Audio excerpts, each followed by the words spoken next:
નમસ્કાર મિત્રો, દેશ અને દુનિયા તેમજ ગુજરાતના મહત્વના સમાચારમાં આપનું સ્વાગત છે।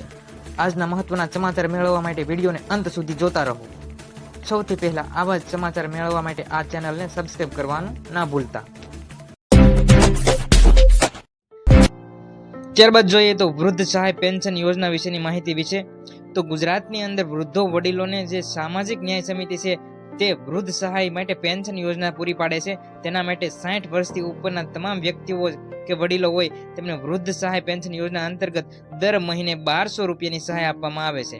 તો મિત્રો, તમારા ઘરમાં કે કોઈ પણ સમાજમાં 60 વર્ષથી ઉપરના કોઈ પણ વૃદ્ધ વ્યક્તિ હોય તો તેમને આ યોજનાનો અચૂક લાભ અપાવો। તો જોઈએ આ યોજના અંતર્ગત કેવી રીતે લાભ લેવો અને કઈ રીતે આ યોજનાનો લાભ મળવા પાત્ર રહેશે। તો ગુજરાતમાં વૃદ્ધ વડીલોની સરકાર સામાજિક ન્યાય અને અધિકારીતા વિભાગ આ કામગીરી કરે છે, જેમાં સરકાર નિરાધાર વૃદ્ધો પેન્શન યોજના ચલાવે છે। મિત્રો, આ યોજનાનું નામ છે નિરાધાર વૃદ્ધ પેન્શન યોજના। પેન્શન પાત્ર લાભાર્થીઓને માસિક સહાય રૂપિયા 1200 રૂપિયાની સહાય આપવામાં આવે છે। જે વ્યક્તિ 60 વર્ષ કે 79 વર્ષની વય જૂથના લોકો છે તેમને આ યોજનાનો લાભ મળવા પાત્ર રહેશે। તો મિત્રો, આ યોજનાનું ફોર્મ કઈ જગ્યાએ ભરવું? તો તમારા ગામમાં વીસીની જે ઓફિસ હોય અથવા તો તમે તાલુકા કે શહેરમાં રહેતા હોય તો મામલતદાર કચેરીની મુલાકાત લ્યો અને વૃદ્ધ સહાય યોજના વિશે જાણો।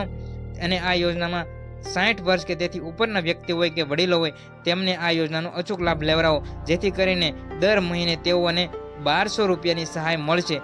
આ યોજના છે નિરાધાર વૃદ્ધ પેન્શન યોજના, સરકાર દ્વારા ચલાવવામાં આવે છે। તો મિત્રો, મહત્વના ખેડૂત સમાચાર તેમજ સરકારની વિવિધ યોજનાઓ વિશેની માહિતી સૌપ્રથમ મેળવવા માટે ગુજ્જુ માસ્ટર ન્યૂઝ ચેનલને સબસ્ક્રાઇબ કરો અને ચેનલ સાથે જોડાઓ।